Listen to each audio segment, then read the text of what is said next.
Alagang Amoso. Associated Marine Officers and Seamen's Union of the Philippines. Ang programang para sa mga Filipino seafarers at kanilang pamilya. Maghahatid ng impormasyon, magbibigay ng inspirasyon, at tatalakay sa kanilang mga sitwasyon, kalagayan at iba pang mga pangangailangan. Alagang Amoso. Kasama si Camille Simbulan dito sa Radyo Pilipinas World Service at Radyo Pilipinas Radyo Publiko. Magandang araw at welcome po muli sa Alagang Amoso, ang serbisyo publiko sa radyong hatid ng Associated Marine Officers and Seamen's Union of the Philippines o AMOSU at ng Radyo Pilipinas World Service. Sa programang ito ay pag-uusapan natin ang iba't ibang programs and welfare services ng AMOSU para sa mga miyembro at dependents ng ating unyon. At tinatalakay din natin ang mga napapanahong issue tungkol sa mga karapatan at kapakanan ng mga magigiting nating Filipino seafarers or Seaways OFWs. Sa ngalan ng ating program host na si Ms. Camille Simbulan, ako po si Shane Lontok. Ang Alagang Amoso ay napapakinggan din po sa Radyo Pilipinas Radyo Publiko 738 kHz tuwing alas 7 ng gabi hanggang alas 7:30 ng gabi. At special shoutout po sa mga miyembro ng AMOSUP at sa lahat ng mga Pilipinong mandaragat sa iba't ibang panig ng mundo na nakatutok sa atin. Alagang Amoso dito sa Radyo Pilipinas World Service at Radyo Pilipinas Radyo Publiko. Okay, so nung nakaraang linggo, tinalakay po natin ang power of social media to seafarers. So muli maraming salamat po sa ating resource speaker na si Dr. Rino Bolivar, ang founder ng Marino PH Facebook page.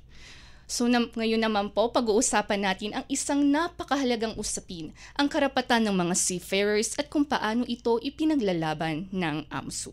So kaya naman makakasama natin ngayon ang inyong mga lingkod mula sa AMOSUP Legal Department. Sila ang ating mga kaagapay sa libreng legal assistance para sa ating mga seafarer members. Okay, so let us all welcome Attorney Mickey Escarilla, AMOSUP Legal Counsel, and Mr. J. Tom Pineda, AMOSUP Senior Paralegal. Hello! Hi, good afternoon. Magandang hapon po. Okay, so welcome po sa Alagang AMOSUP Attorney Mickey and Sir J. Tom. So simulan na po ba natin ang ating talakayan? Attorney and Sir? Yes. Alright. So isang napakahalagang usapin po talaga yung pag-uusapan natin ngayong araw na makakatulong sa ating mga tagapakinig, sa ating mga miyembro. Okay, so ano nga po ba ang layunin at pangunahing tungkulin ng AMOSUP Legal Department pagdating sa pagtatanggol sa karapatan ng ating mga miyembro? Magandang hapon. Layunin ng AMOSUP Legal Department na matulungan ang mga Pilipinong mandaragat na maayos na maipatupad ang mga probisyon ng CBA na sumasaklaw sa kanilang kontrata. And in addition to that, ang AMOSUP Legal Department is always here to make the seafarers understand, maintindihan ba ng mga seafarers at ng mga pamilya nila kung ano pa yung mga kayang gawin ng AMOSUP sa kanila. Maliban kasi sa legal assistance, may mga instances naman na pwede naman kaming tanungin din about legal inquiries, kung may mga bumabagabag sa kanila when it comes to laws relating to them or yung sa CBA nga, kagaya ng sabi ni Sir Jay. Okay, so tunay nga pong napakahalaga ng papel ng AMOSUP Legal Department sa pagprotekta ng kapakanan. At syempre, lagi nga nating sinasabi na ang AMOSUP ay nandito lamang katuwang ng ating mga seafarer. Okay, at nalaman na po natin kung ano nga ba yung layunin at tungkulin ng ating AMOSUP Legal Department. Dumako naman po tayo sa pangalawang katanungan. Paano naman po ang tamang proseso kapag may reklamo o grievance ang isang seafarer laban sa kanyang employer or manning agency? Kung sila ay may reklamo o hinaing sa kanilang kumpanya, maaari silang lumapit sa aming legal department para ma-assistan sila at magkaroon ng dialogo between them and the company kung ano man ang kanilang mga hinaing at reklamo. Okay. So, in addition to that, diba, previously kasi we have a different set of kung paano lumapit yung seafarer sa amin, paano nangyayari yung grievance machinery na tinatawag. However, with the Magna Carta ngayon, naiba siya. So, ang tamang proseso right now is actually for the seafarers to go to their union agad kung kaya. If not, they can go to their manning agency para magtanong kung kanino ba dapat lalapit. If hindi naman kaya or talagang may samaan, sama magsabihin, pero talagang minsan may ganun nangyayari, samaan ng loob, diba?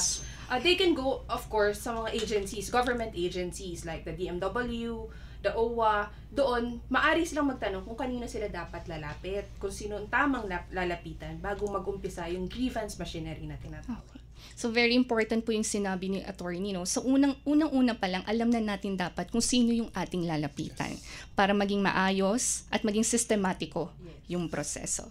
Okay, so ngayon alam na natin kung ano ang tamang proseso kapag may reklamo o grievance. Ngayon naman dumako tayo sa ating pangatlong katanungan, ano-ano nga ba ang mga karaniwang reklamo o legal concerns na natatanggap ng AMOSUP Legal Department mula sa ating mga seafarer?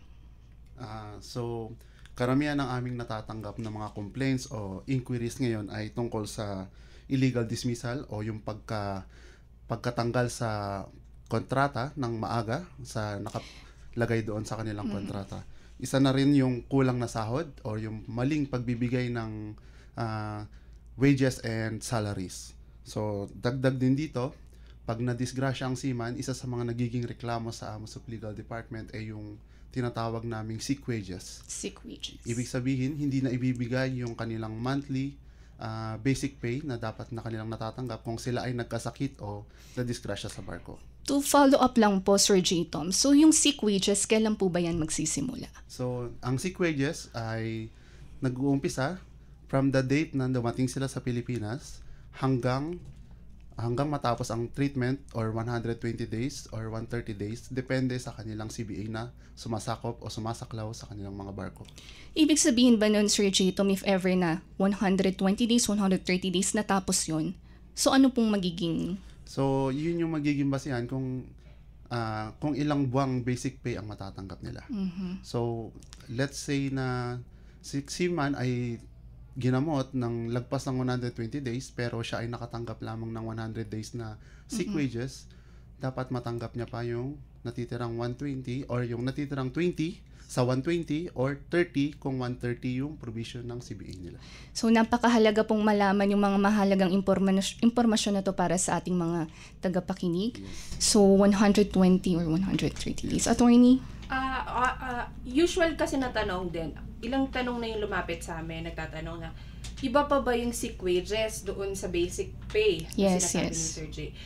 To clarify po, yung sick wages, yun na yung basic pay ninyo. Yung parang, di ba, habang nakasakay kayo sa barko, basic pay siya. Once na bumaba kayo, nag-medical repatriation, yun ang magiging sick wages nyo. So, hindi po yun magkaiba. So, it's similar. The basic pay is the sick wages that you will receive upon your repatriation back in the country. So upon your repatriation. Okay. So meron pa po ba tayong gustong idagdag? Ngayon, addition lang doon kay Sir Jay, mga problems or mga reklamo ng seafarers natin or concerns ha. Ngayon kasi medyo napapadalas na rin yung tinatawag nating bullying and harassment. No, malakas kasi yung hatak ngayon ng bullying and harassment sa atin since Philippines is actually now we ratified the ILOC 190, which is the freedom from violence in the workplace. So napapadalas yung lapit ng reklamo, lalo na when it comes to gender harassment or sexual harassment. So yun, medyo dumadagdag sa amin yun, nadadagdagan yung mga concerns regarding that. Maaari po ba tayong magbahagi ng mga karanasan ninyo kung saan natulungan niyo yung ating mga miyembro? Sir J. Sir J. Tom. Sa grievance machinery procedure ni AMOSUP, marami tayong natulungan ng mga seaman na masettle yung kanilang mga claims, lalo na yung mga illegal dismissal. So nakaka-claim sila nung tinatawag na severance pay. So once na ang seaman ay ma-prove na illegally dismissed at nagkaroon ng grievance machinery proceedings sa AMOSUP, nakakakuha si seafarer ng kanyang tinatawag na severance pay na naaayon kung ano ang nakalagay sa CBA. Either 2 months basic pay or 1 month kung ano man ang mag-a-apply sa kanya. Okay, so tandaan po natin sa mga seafarer po, yung mga sinabi po ng ating Sir Jayton po at ni Attorney Mickey. So very important information po yan kasi alam po natin na andito ang AMOSUP, nandito para sa inyo, pero importante din po na meron tayong sapat na kaalaman para alam po natin yung mga hakbang na dapat natin gawin. So ngayon naman po sa inyong karanasan, ano naman po ang madalas na sanhi ng hindi pagkakaunawaan sa pagitan ng seafarer at ng kumpanya? Kasi sometimes, di ba po, nakikita natin usually pag namimit natin yung mga seafarer. Minsan talaga, Yes. yes, when it comes to... Kagaya nung nabanggit ko kanina, isa na yung illegal dismissal para magkaroon ng gap o ng hindi pagkakaunawaan ang seaman at ang kanyang kumpanya. Isa yon sa mga pinaka-main na nagiging sanhi upang sila ay magkaroon ng hidwaan o hindi pagkakaintindihan. Isa na rin yung pagbibigay ng good provisions ng company habang sila ay nasa barko. Ibig sabihin, hindi natutugunan ng company yung mga request ng seafarer.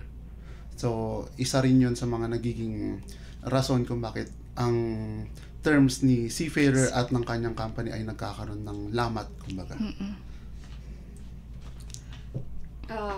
Actually, yung sa tanong na to, yung sagot ni Sir Jay, dun talaga madalas nagre-revolve.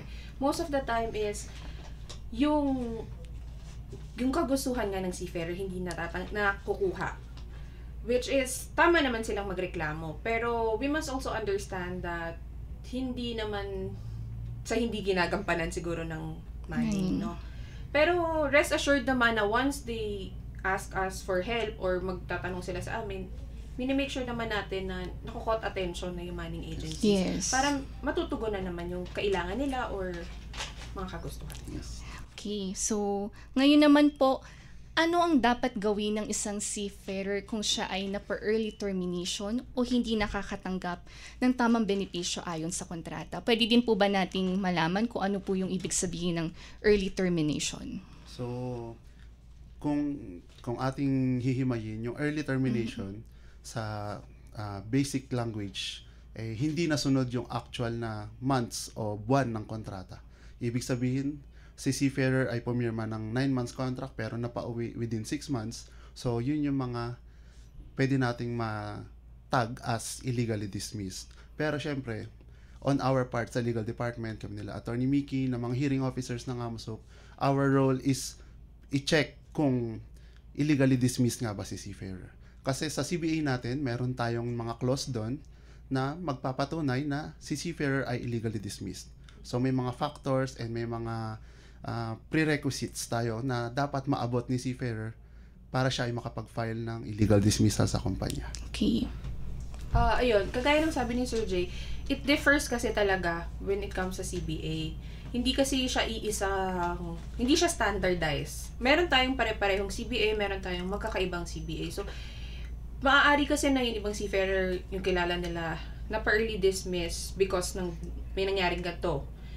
Pero yung sa kanila pala, iba yung naging reason for the early termination of the contract. So, ang maganda kasi niyan is, lalapit sila agad, magtatanong. Ang madalas kasi na inaano namin is that, maaari naman silang lumapit sa manning agency nila to ask for an explanation. Bakit nangyari yung ganon? Bakit nangyari yung ganon? Kung sakali naman na hindi sila sagutin ng manning nila, syempre, lapit sila sa amin. Kami na ang bahalang tumawag or mag-contact sa manning agency, and then doon din natin mapapatawag for clarificatory naman, bakit nga ba nangyari ganito, bakit kaya. And then before naman syempre, bago mangyari pala yun, we always make sure na nire-review namin yung CBAs, Yes, diba? yes. Kasi nga sabi natin, iba-iba yung CBA. Kasi pangit naman syempre na, although we are willing to help. Yes. AMOSUP is always there to help the seafarers and their families when it comes to any legal inquiries or anything. Pero gusto rin naman natin i-make sure na nasa tama tayo. Yes. Hindi Sa yung lugar, yes. go lang, Yes. pero mamaya pala mamali tayo. Which is papangit naman yung Yes, on our statement end. naman. On our end and on the Yes. part of the seafarer and his family. So yun po, may mga tama kasi tayong proseso, may mga sinusunod tayong proseso. Kaya minsan, hindi agarang nasusolusyonan. May mga instances ba kayo, attorney, na very...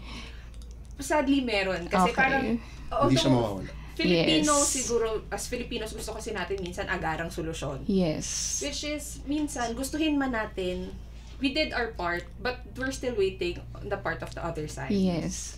So, ganun. So sa ating mga miyembro, sa ating tagapakinig, rest assured po na nandito lang ang AMOSUP at ginagawan po ng hakbang ng paraan ng ating AMOSUP Legal Department ang anumang inyong hinaing or suliranin.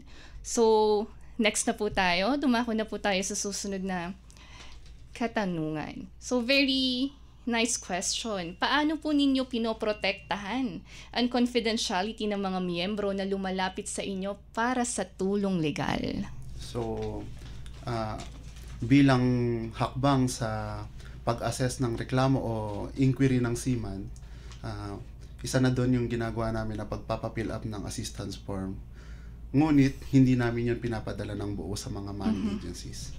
So, ina-assess namin lahat ng inquiries, lahat ng instances nila. So, ang nangyayari, pag nag-inquire kami sa Manning, we inquire as general inquiry muna. Okay, So, general inquiry. Yes, once na ma-assess namin na si seafarer ay saklaw ng CBA, automatically ang inquire ay general inquiry lang sa Manning. Then, if talagang hindi kayang sagutin at kailangan ng ma-diretsong ma-pinpoint yung case ng seafarer, automatically nagpapadala kami ng notice, pero name lang ni seafarer ang pinapadala, walang other details. Okay. So malalaman lang ni company or ng principal na may complaint ang isang seafarer pag nagpadala na ng notice sa legal.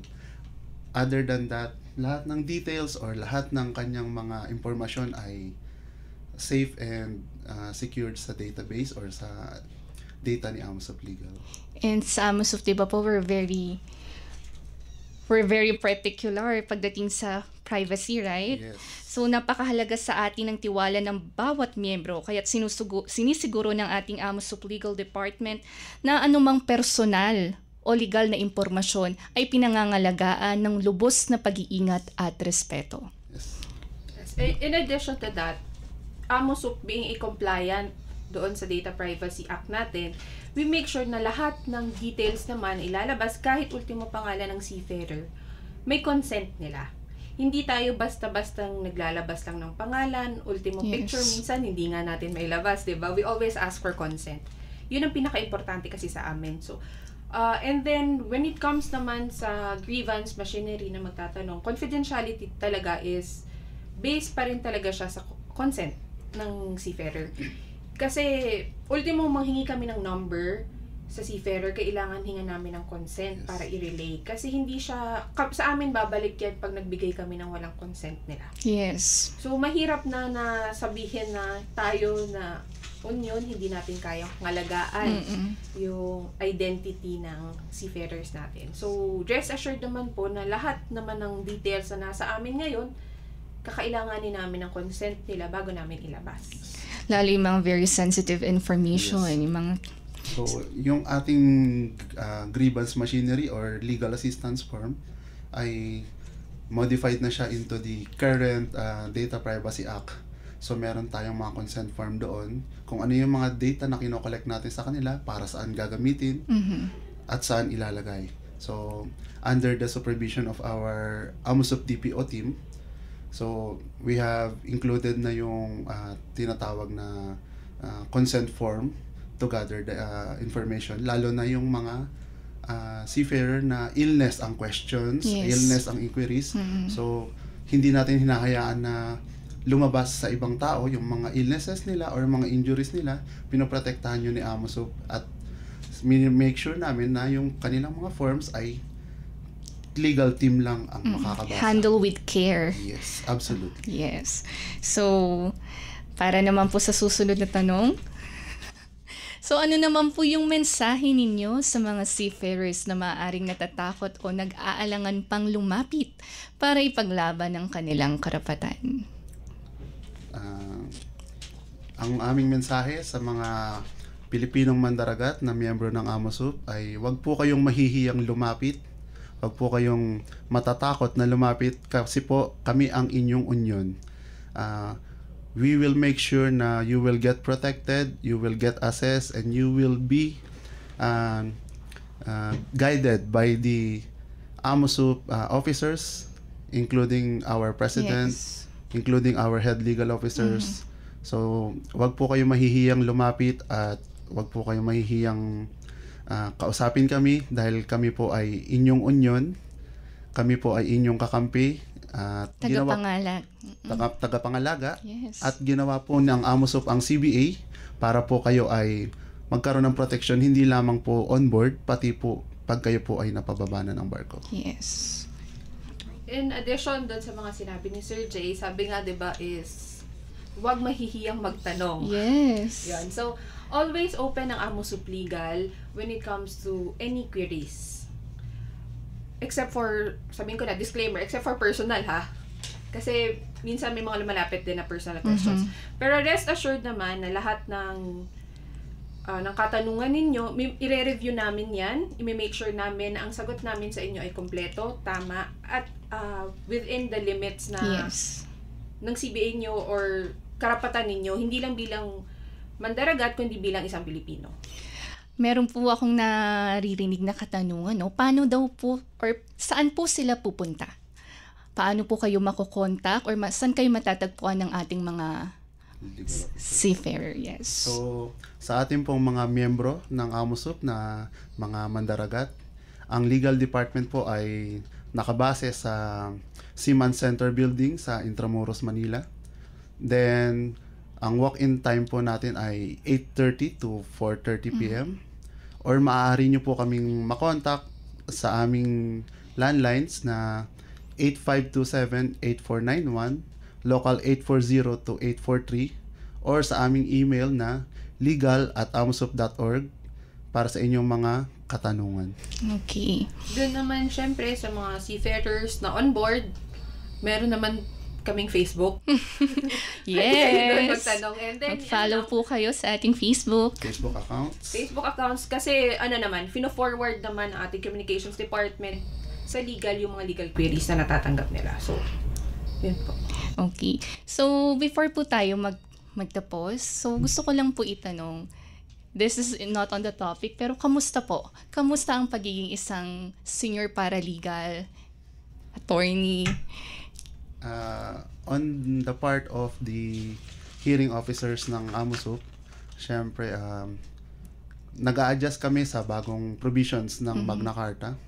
And we are doing our best to cope up with all the queries and inquiries, including the face-to-face conferences na ginagawa natin ngayon.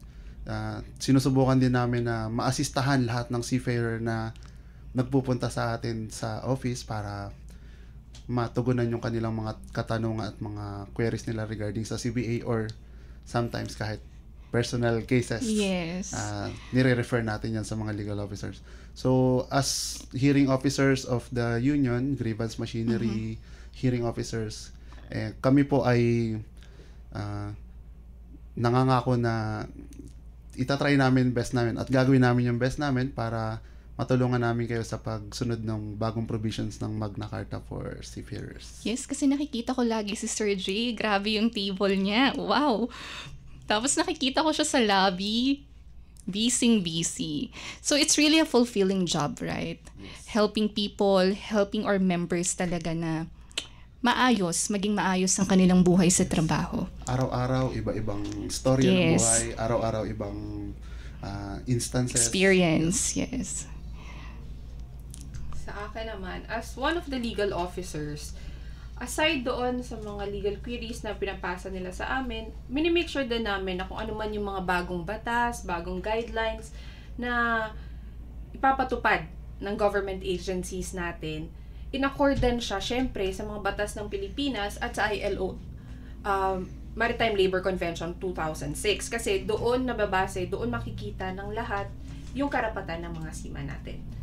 And aside from that, we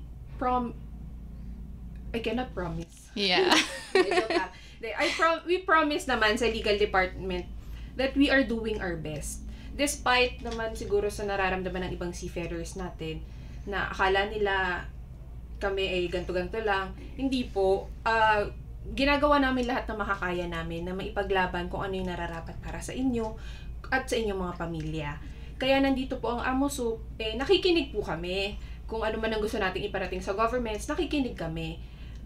It's just that minsan kasi hindi ganun talaga kabilis ang ang outcome na gusto nating makuha. Result, yes. So, ayun po. Gaya ng sabi ni Sir Jay, we promise to do our best to cope with everything aside from the legal assistance, the grievance machinery, to cater every question that the seafarer has for us. Okay. So, anything in addition before we promote? Okay na? Okay na. Basta mga seafarers, wag po kayo mahihiyang lumapit sa legal team. Nandito lang po kami. Okay, so sa lahat po ng ating mga miyembro, sa ating mga seafarer, nandito lang po ang AMOSUP, kasama ninyo sa oras ng inyong pangangailangan. So wag po kayong mag-atubili, anuman po yan, anumang suliranin yan sa mga nabanggit po ni Sir Jay at ni na attorney when it comes to sick wages or illegal dismissal, anything about sa seafaring po, wag po kayong mag-atubili, andito lang ang AMOSUP Legal Department. Walang maiiwan, kasama nyo kahit saan. Dahil pamilya tayo dito. Alagang AMOSUP. Dito sa Radyo Pilipinas World Service at Radyo Pilipinas Radyo Publiko. Para sa ating AMOSUP Contact Center, para sa ating mga miyembro at inyong mga dependents, maaari po kayong tumawag sa AMOSUP Contact Center or ECC. Lunes hanggang Biyernes, ang operating hours po ay magsisimula sa 8:00 ng umaga hanggang 5:00 ng hapon. At para naman po sa numero, +632-8527-8491 hanggang 98. Para naman po sa Globe, +639-45795-5345. At para sa Smart, +639-20437-1496. Mag-like and follow na rin po kayo at maging updated sa AMOSUP Official Facebook page and AMOSUP Official Facebook group. At mag-subscribe na rin po sa ating AMOSUP Official YouTube channel. Para sa mas detalyeng mga impormasyon, bumisita lamang po kayo sa AMOSUP website sa www.amosup.org. Muli, maraming salamat po sa inyong pagsubaybay. Salamat sa mga kasama natin sa Radyo Pilipinas, Susan Naison, Milo Dionela, Jay Arevalo, Hiro Lucero, Erwin Peñano at Jerome Toledo. At ang ating ka-AMOSUP na si Lara San Juan. Muli, ang legal assistance ng AMOSUP ay libre para sa lahat ng miyembro. Tanging layunin lamang namin na kayo ay matulungan, mapakinggan at may paglaban ang inyong mga karapatan. Kaya kung may reklamo, problema sa kontrata o nais kumonsulta ng legal na payo, huwag mag-atubiling lumapit sa AMOSUP Legal Department. Narito kami upang kayo ay gabayan at mabigyan ng makatarungang serbisyo. Maraming salamat kina Attorney Mickey Escarilla at Mr. J. Tom Pineda sa inyong taos-pusong serbisyo at pagbabahagi ng kaalaman para sa kapakanan ng ating mga miyembrong seafarers. At pagbati rin po muli sa lahat ng miyembro at dependents ng AMOSUP na siyang inspirasyon ng lahat ng mga programa at serbisyo ng ating unyon. At din pong subaybayan ang programang Alagang AMOSUP sa Radyo Pilipinas World Service at Radyo Pilipinas Radyo Publiko 738 kHz tuwing linggo 7:00 hanggang 7:30 ng gabi. At sa ngalan ng ating program host na si Ms. Camille Simbulan, ako po si Shane Lontok at ito po ang Alagang AMOSUP. All aboard sa talakayan. Palalimin pa ang inyong kaalaman. Alagang AMOSUP. Dito sa Radyo Pilipinas World Service at Radyo Pilipinas Radyo Publiko.